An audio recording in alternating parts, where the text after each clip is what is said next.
Last Monday started out like any other. The world shook off the grogginess of the previous weekend and geared up for another week. America braced itself for the latest in Donald Trump's executive decisions, and later news came in of UK facing strong disruptions due to Storm Eowyn. That was it, until the US markets opened. And then something crazy happened.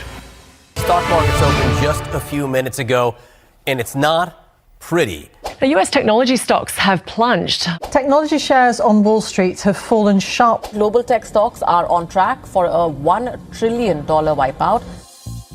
The biggest victim of the stock market rout was AI's favorite poster child, Nvidia. Nvidia is once again the talk of the day. It's the stock of the day. It's now down more than 6%. Nvidia's stock is crashing by more than 15% this morning. Nvidia recorded the biggest market cap loss in history, with $539 billion of its value just wiped out so far. Nvidia loses almost $600 billion in market value. The reason for all this was a massive disruption in the AI space by a company 7,000 miles away from the US, a company very few people had even heard of. DeepSeek. DeepSeek. DeepSeek? DeepSeek. It's not deepfake, it's DeepSeek. Let's talk about DeepSeek because it is mind-blowing and it is shaking this entire industry to its core. That's correct. Suddenly, everyone is talking about this Chinese company that came out of nowhere with an AI model that is challenging the very tenets, principles, business ideas, and cost structures of this massive trillion-dollar industry. Now, what do we know about DeepSeek? It was founded in December 2023 by Liang Wenfeng.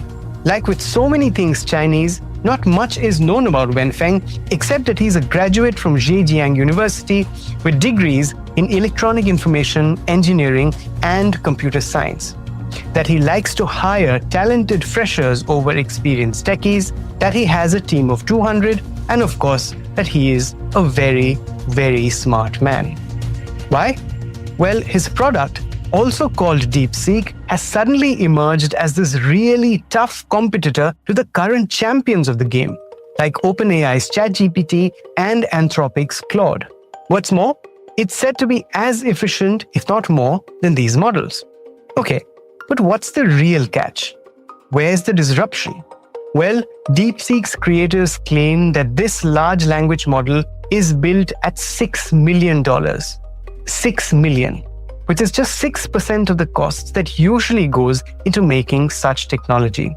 It is also said to be using ingenious computing and training methods that make it possible to be built with a fraction of the very high-end, expensive chips that people have so long thought to be intrinsic to building such models. Why is this important? Well, because the US, which makes most of these chips, has barred them from being sold to China. So that is practically a big workaround on a massive deterrent. Again, who makes most of these chips in the world? Nvidia. And whose loss is it if an AI model suddenly emerges that works on a much lower number of chips than was earlier the norm? That's right, Nvidia, and hence the plummet in its stocks. But then there are other things too. Unlike its rivals, DeepSeek is open source. That means others, including rivals, can build on it and modify it. This too is a pivotal moment in AI's contemporary history, which could fundamentally change the course this industry takes. So, how did DeepSeek do it, and what makes its model so amazing? Will it reinforce China's position as the proverbial disruptor in the AI space too? What happens not just to chip designers like Nvidia, but large data centers too? Also, other companies like OpenAI have already accused DeepSeek of unauthorized usage of their knowledge and information to develop its model. Is that wrong? And if so, what could be the consequences? And then there are other concerns too. AI models use tons and tons of data, and there have always been data security concerns around China. Given this, will DeepSeek be adopted by the rest of the world? And the biggest question, the most relevant to you and me. Will this break barriers for other less developed markets, but with immense talent like India, to quickly build their own LLMs? All this and more in today's episode.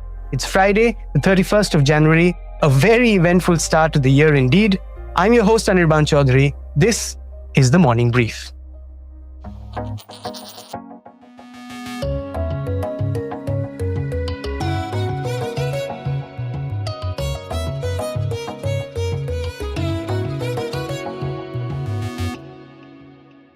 First, I spoke to Connor Grennan, Chief AI Architect at the NYU Stern School of Business. Connor is also an author and founder of consulting firm AI Mindset. Connor, thank you so much for joining us on the Morning Brief. It's a pleasure to have you. Yeah, thank you for having me. So why is everyone calling this the Sputnik moment of AI? Yeah, it's pretty amazing. And we should start just by saying when we say the Sputnik moment, what that means for people, this is when the United States really thought they were ahead in the arms race, and all of a sudden Russia launched a satellite.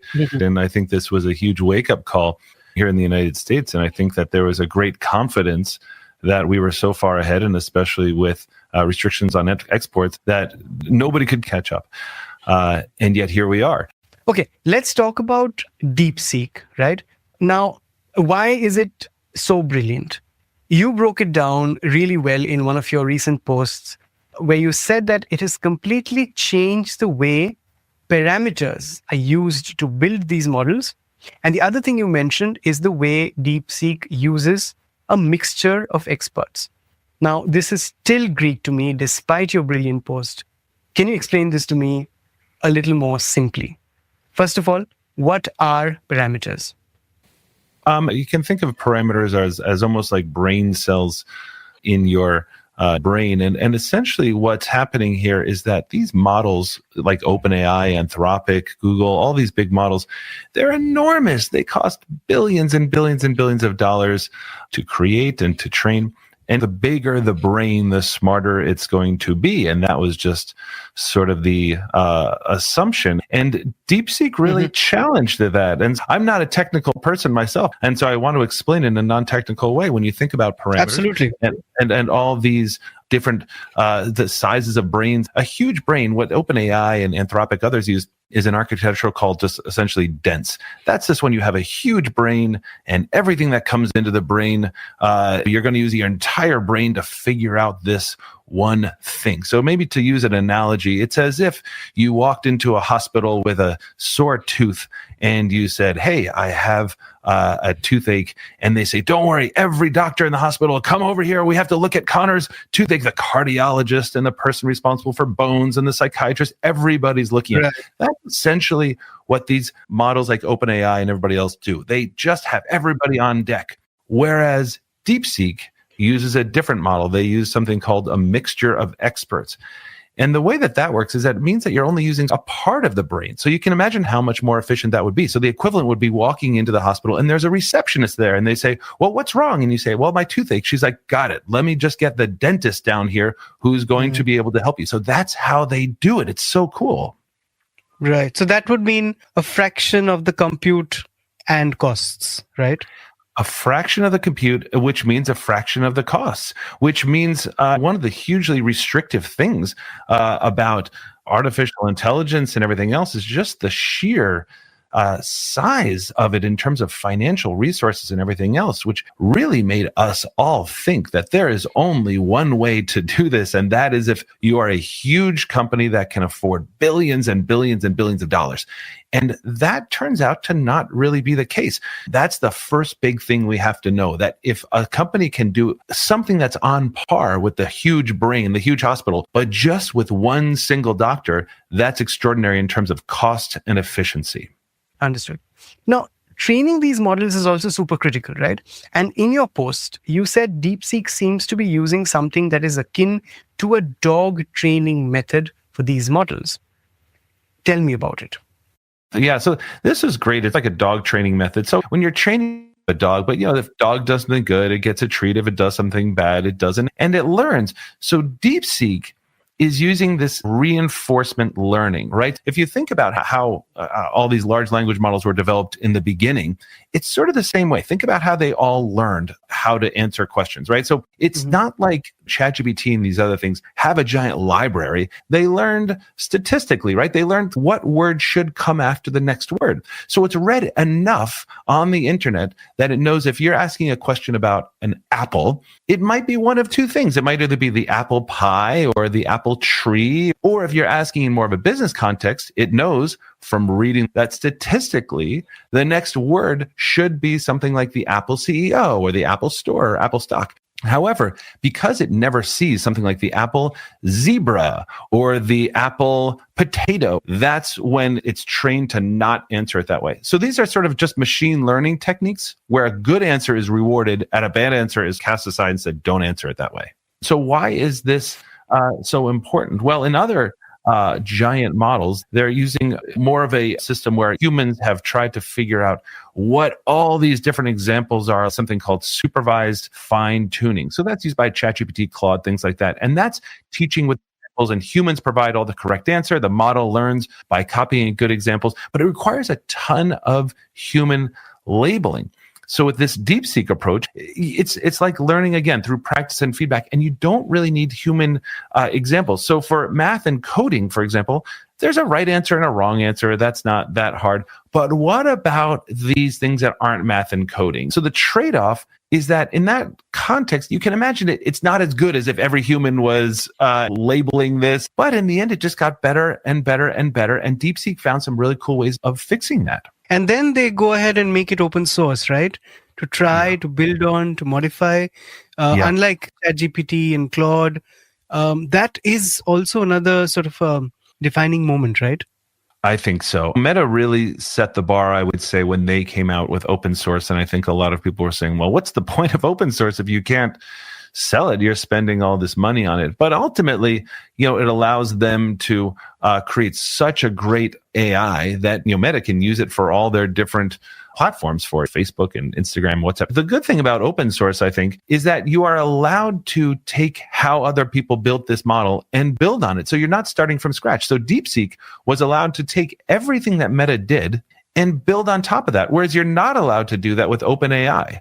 So in other words, with OpenAI, they have a proprietary closed model, meaning they do not share how their model works. Like they don't want anybody expanding on that. But DeepSeek is standing on the shoulders of giants in this way. Since early 2023, when this sort of famous quote came out saying that Google didn't have a moat, OpenAI didn't have a moat, meaning by that their models are great, but if you have everybody else open sourcing this, think about how Wikipedia took off as an open source model over Microsoft's Encarta. It doesn't seem to make any sense. Encarta was way, way bigger, had way more resources. But if you have everybody working on it, that's a different ballgame. Now, there's obviously some question. Did they train on OpenAI, which would violate the terms of the agreements? Train on it. And they almost certainly did, right? Yeah, so there are acquisitions already, right, of knowledge distillation. 100%. So why is it not a bigger stink?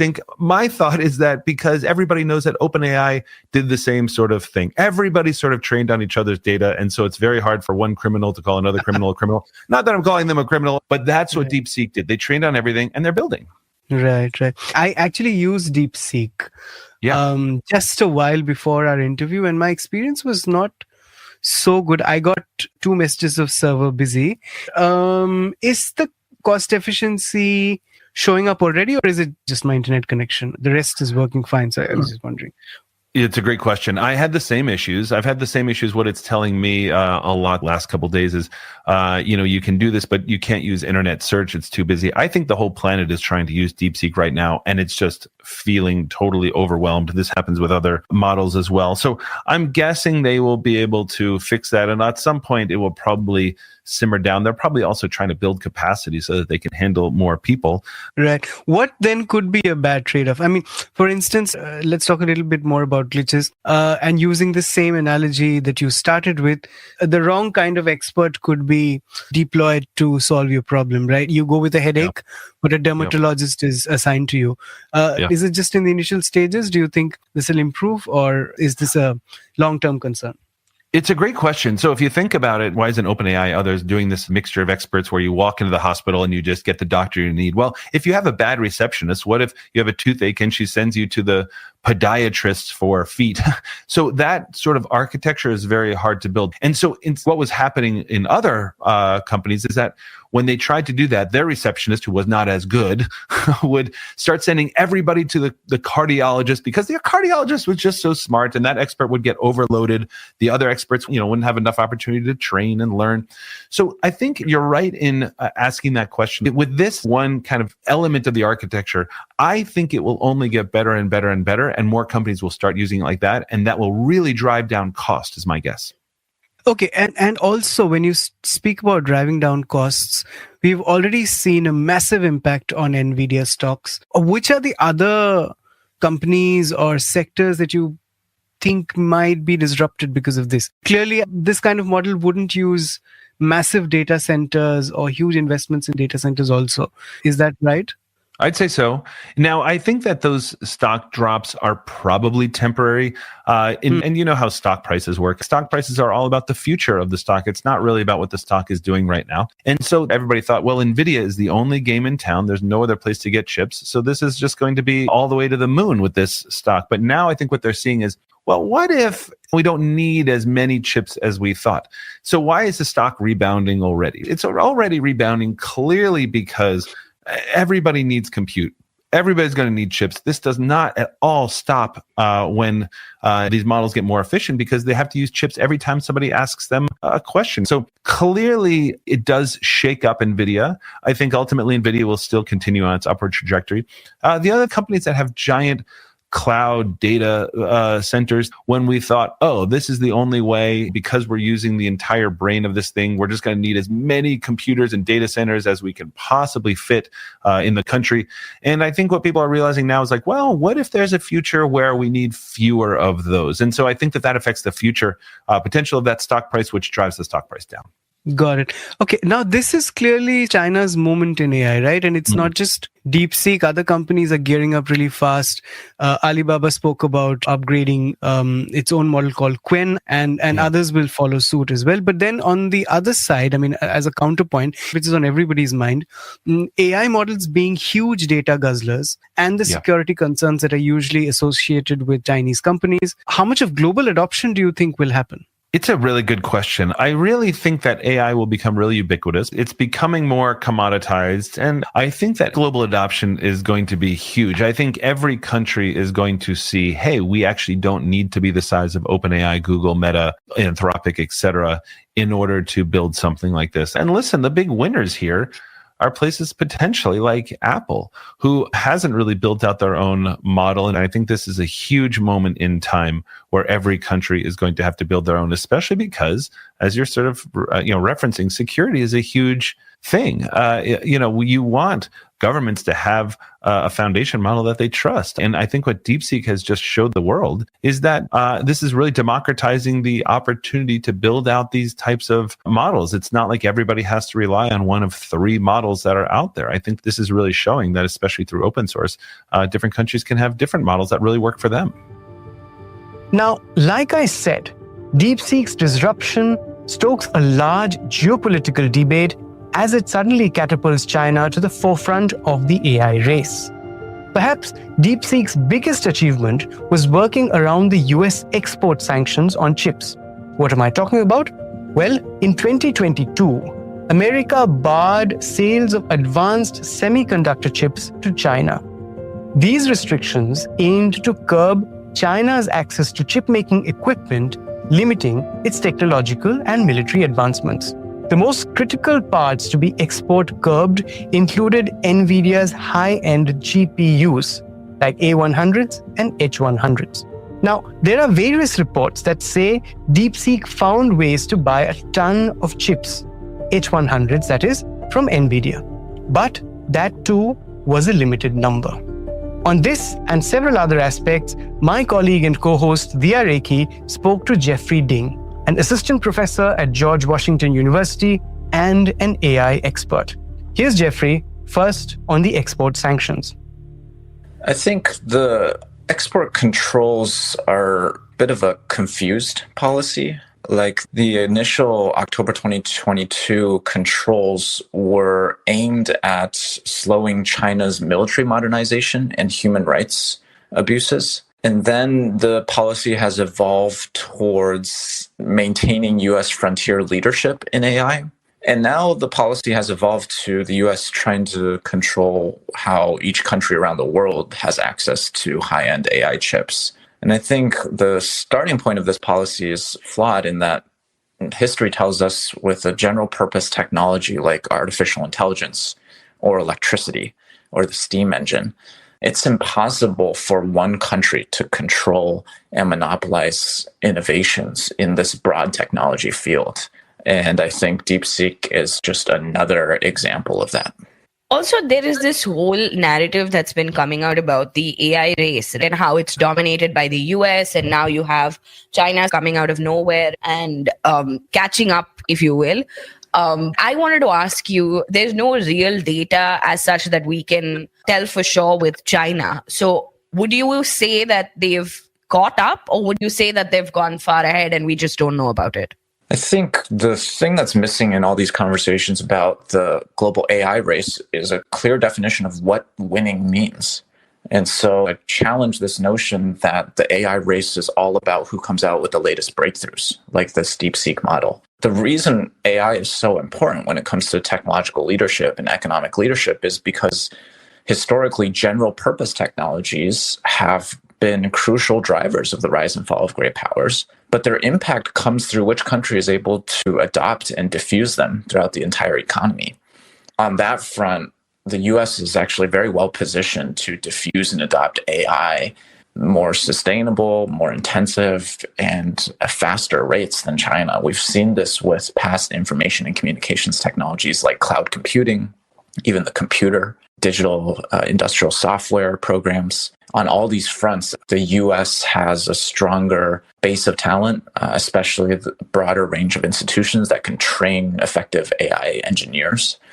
And so I think the answer to that question really depends on what your definition of winning means. For me, the best interpretation of winning the AI race is which country can win this marathon competition in which it will take decades for AI to actually spread across all these different economic sectors to small and medium-sized firms actually incorporating AI into their business practices. And the question is which country can win the race to general purpose technology diffusion. And so it shouldn't just be about the US or China. I think places like the European Union, other countries in Europe, India, Japan, South Korea, all have the potential to develop this broad pool of AI engineering talent and win the race to diffuse AI throughout their economies. What about your views on every country having their own foundational models? We've seen this sort of move towards sovereign AI. Do you feel countries like India should come up with their own LLMs, possibly in Indian languages, or would you say that they should just focus on English and make a globally recognized LLM?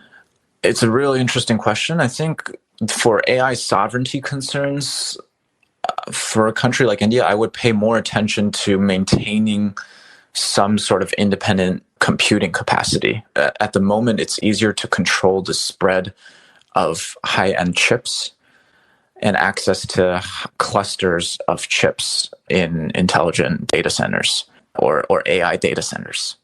I'd be very concerned about sovereignty in that respect, especially with the AI diffusion rules released in the last days of the Biden administration.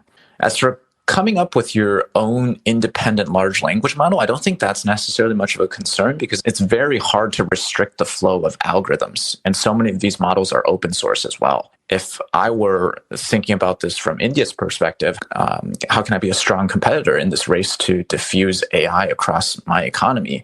I'd be open to using large language models from any country. It doesn't need to be an Indian LLM. I think the US, India, and all countries that are trying to remain competitive in this AI race should move away from an innovation-centric view of leadership in this space and more towards a diffusion-centric view. How do we get these breakthroughs from all these frontier labs? How do we, as a country, transfer these to the small-size business in a small town? and enhance productivity growth on a widespread scale. And so that could mean investing in widespread digital literacy skills. It could mean investing in different pathways to training people to become skilled AI engineers. All of these would fit under a more diffusion-centered approach to AI strategy. Sure. But do you think that there could be a situation where countries cut off accessing DeepSeek? Because there are a lot of concerns about Chinese applications in that sense. India banned TikTok a long time ago. The US is also considering it in the process of it. So do you see some kind of action coming in with concerns over safety? I think the Indian government, if they are trying to cut themselves off from accessing different large language models, then there's nothing to prevent that. But if you were to stop using Chinese LLMs, you could still use other countries' LLMs. If you were to take a policy of we're not going to use any other countries' large language models, I think that would be pretty detrimental to India's economic development. Yeah, so there is a risk that OpenAI could restrict India's access to its large language models, or that DeepSeek could restrict India's access to its models. I don't see that being a huge concern just because all these companies have an interest in accessing the Indian market.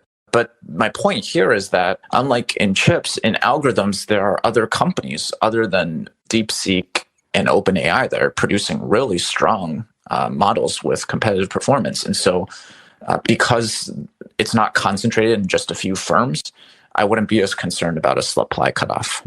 What about your views on the weaponization of AI? We're talking about a race, we're talking about the US, China, other countries wanting to catch up. Will we see an increased weaponization of AI going forward? By weaponization of AI, if what you mean is using AI as a leverage point to potentially influence other countries to do what you want, I think we see those levers being effective in some of these unique domains where there's remarkable concentration in just a few companies, like semiconductor chips. But I think it would be a mistake to extrapolate from that one domain to all of AI. I think in a lot of these areas, it's very difficult for countries to weaponize AI just because there's such a strong diversity of competitors. And DeepSeek just adds to that strong pool. Now, while DeepSeek has proven that China's definitely got AI game, we'd be getting grossly ahead of ourselves if we already judged it the winner of the AI race. Remember, there are detractors and dissidents, including Elon Musk and the US government. There are complaints. There could be cases. Just as we were producing this episode, news broke that DeepSeek had left more than 1 million lines of data unsecured. The company immediately secured it after it was alerted, but it hasn't publicly commented on the glitch yet. Meanwhile, India's IT Minister Ashwini Vaishnav said on Thursday that it will soon host DeepSeek on all its servers. So, it's an interesting story. There will be many twists and turns and developments, most of which we'll try to bring to you in our episodes.